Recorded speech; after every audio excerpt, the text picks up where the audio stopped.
ലഡാക്കിന് പ്രത്യേക പദവിയും സ്വയംഭരണവും ആവശ്യപ്പെട്ടുള്ള പ്രക്ഷോഭത്തിൽ കൂടുതൽ നടപടികൾക്കൊരുങ്ങി കേന്ദ്രം. കൂടുതൽ പേരെ അറസ്റ്റ് ചെയ്യാനും സാധ്യത. സാമൂഹ്യ പ്രവർത്തകൻ സോനം വാങ്ചുക്കിനെതിരെയും അന്വേഷണം ശക്തം. സോനം വാങ്ചുക്കിന്റെ NGOയുടെ FCRI ലൈസൻസും കേന്ദ്രം ഇന്നലെ റദ്ദാക്കിയിരുന്നു. വിവരങ്ങളുമായി ഫൈസൽ അസീസ് ചേരുന്നു. ഫൈസൽ, ലഡാക്കിന് പ്രത്യേക പദവിയും സ്വയംഭരണവും ആവശ്യപ്പെട്ടുള്ള പ്രക്ഷോഭത്തിൽ കൂടുതൽ നടപടികൾക്കൊരുങ്ങിയിരിക്കുകയാണ് കേന്ദ്രം. നമ്മൾ കഴിഞ്ഞ ദിവസം കണ്ടതാണ്, 4 പേർ കൊല്ലപ്പെടുന്ന സാഹചര്യമൊക്കെ പ്രക്ഷോഭത്തിനിടയിൽ ഉണ്ടായിട്ടുണ്ട്. കൂടുതൽ പേരെ അറസ്റ്റ് ചെയ്യാനും സാധ്യതയുണ്ട്. ഇപ്പം സോനം വാങ്ചുക്കിനെതിരെയും അന്വേഷണം ശക്തമാണ്. അപ്പോൾ ഈ ഒരു സാഹചര്യത്തിലാണ് സോനം വാങ്ചുക്കിന്റെ ലൈസൻസും കേന്ദ്രം റദ്ദാക്കിയിരിക്കുന്നത്. എന്തൊക്കെയാണ് വിവരങ്ങൾ? അരുണിമ, ഏറ്റവും സുപ്രധാനമായ ഒരു വിവരം ഇപ്പോൾ പങ്കുവെക്കാനുള്ളത് ഈ സോനം വാങ്ചുക്കിനെതിരെ നടപടികൾ വന്നേക്കുമെന്ന് തന്നെയാണ്. കാരണം അദ്ദേഹത്തിൻ്റെ ഈ പ്രസംഗമാണ് ഈ സംഘർഷത്തിന് കാരണമെന്ന് ഇന്നലെ തന്നെ കേന്ദ്ര ആഭ്യന്തര മന്ത്രാലയം രൂക്ഷമായി അദ്ദേഹത്തെ വിമർശിക്കുകയും കുറ്റപ്പെടുത്തുകയും ചെയ്തിട്ടുണ്ടായിരുന്നു. അപ്പോൾ അതിന് പിന്നാലെയാണ് ഇപ്പോൾ സോനം വാങ്ചുക്കിനെതിരെ ഈ നടപടി ഉണ്ടായേക്കുമെന്നുള്ളൊരു വിവരം പുറത്തു വരുന്നത്. ഈ വിഷയവുമായി ബന്ധപ്പെട്ട് ഇന്നലെ വലിയ രീതിയിൽ കർഫ്യൂമൊക്കെ പ്രഖ്യാപിച്ചിരുന്ന സ്ഥലത്ത് ഇപ്പോഴും കർഫ്യൂ തുടരുന്നുണ്ട് എന്നാണ് നമുക്ക് ലഭ്യമാകുന്ന വിവരം എന്ന് പറയുന്നത്. ഏതായാലും ഇപ്പോൾ സോനം വാങ്ചുക്കിനെതിരെ നടപടി ഉണ്ടാകുമെന്ന് തന്നെയാണ് ഏറ്റവും പ്രധാനപ്പെട്ട ഒരു വാർത്ത, ഇപ്പോൾ പുറത്തു വരുന്ന ഏറ്റവും പ്രധാനപ്പെട്ട വാർത്ത എന്ന് പറയുന്നത്. എന്നാൽ ഇതിനെതിരെ അദ്ദേഹം മറുപടി നൽകുകയും ചെയ്തു. അദ്ദേഹം പറയുന്നത് തനിക്കെതിരെ നടപടിയെടുത്താൽ അതിൻ്റെ പ്രത്യാഘാതം വലുതായിരിക്കുമെന്നാണ് ഇദ്ദേഹം ഈ സോനം വാങ്ചുക്ക് പറയുന്നത്.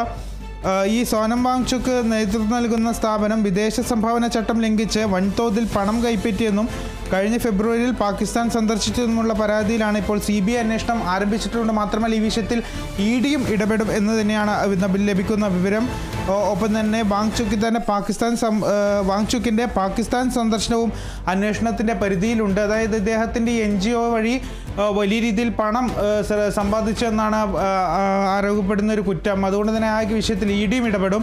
മാത്രമല്ല ഈ അദ്ദേഹം കഴിഞ്ഞ ദിവസം പാകിസ്ഥാൻ സന്ദർശിച്ചിരുന്നു. അതിൻ്റെ വിഷയത്തിൽ CBIയും ഇടപെടുമെന്നാണ് നമുക്ക് മനസ്സിലാക്കുന്നത്. ഏതായാലും ഈ ഒക്ടോബർ 6-ന് ഈ ഒരു വിഷയത്തിൽ, അതായത് ഈ ലഡാക്കിൻ്റെ സംസ്ഥാന പദവി തിരിച്ചു നൽകണമെന്ന വിഷയത്തിൽ ഒക്ടോബർ 6-ന് കേന്ദ്ര സംഘങ്ങളുമായി ഈ നാട്ടുകാരും, അതായത് ലഡാക്കിലെ ഉൾപ്പെടെയുള്ള നേതാക്കളുമായി ചർച്ച നടത്തുകയും ചെയ്യും. ഒക്ടോബർ 6-നാണ് ചർച്ച. 6-അംഗ സംഘമായിരിക്കും ഈ ചർച്ചയിൽ പങ്കെടുക്കുക. കേന്ദ്ര സർക്കാരിനെ നിയോഗിച്ചിട്ടുള്ള 6-അംഗ സംഘമായിരിക്കും ചർച്ചയിൽ പങ്കെടുക്കുക എന്നാണ് ഏറ്റവും ഒടുവിൽ ലഭിക്കുന്ന വിവരം. ഏതായാലും ഇന്നലെ കർഫ്യൂ പ്രഖ്യാപിച്ചിട്ടുണ്ട്. 5 പേരിൽ കൂടുതൽ അവിടെ കൂടിച്ചേരാൻ പാടില്ല. മാത്രമല്ല ഈ മുൻകൂർ അനുവാദമില്ലാതെ പ്രതിഷേധങ്ങളോ അല്ലെങ്കിൽ പ്രകടനങ്ങളോ നടത്താൻ പാടില്ല എന്നുമുള്ള കാര്യമാണ് അവിടെ കർഫ്യൂ പ്രഖ്യാപിച്ചിരിക്കുന്നത്. ഏതായാലും ഇപ്പോഴും കർഫ്യൂ തുടരുന്നതാണ് നമുക്ക് മനസ്സിലാക്കാൻ സാധിക്കുന്നത്. കഴിഞ്ഞ ദിവസം 4 പേരാണ് ഈ ഒരു പ്രതിഷേധത്തിനിടെ കൊല്ലപ്പെട്ടത്.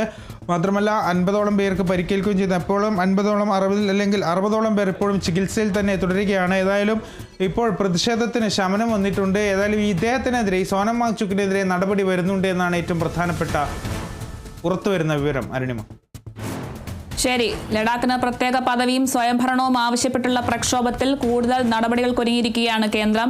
കൂടുതൽ പേരെ അറസ്റ്റ് ചെയ്യാനും സാധ്യതയുണ്ട്. സാമൂഹ്യ പ്രവർത്തകൻ സോനം വാങ്ചുക്കിനെതിരെയും അന്വേഷണം ശക്തമാക്കിയിരിക്കുകയാണ്. സോനം വാങ്ചുക്കിന്റെ ലൈസൻസും കേന്ദ്രം ഇന്നലെ റദ്ദാക്കിയിരുന്നു. വിവരങ്ങൾ നൽകിയത് ഫൈസൽ അസീസാണ്.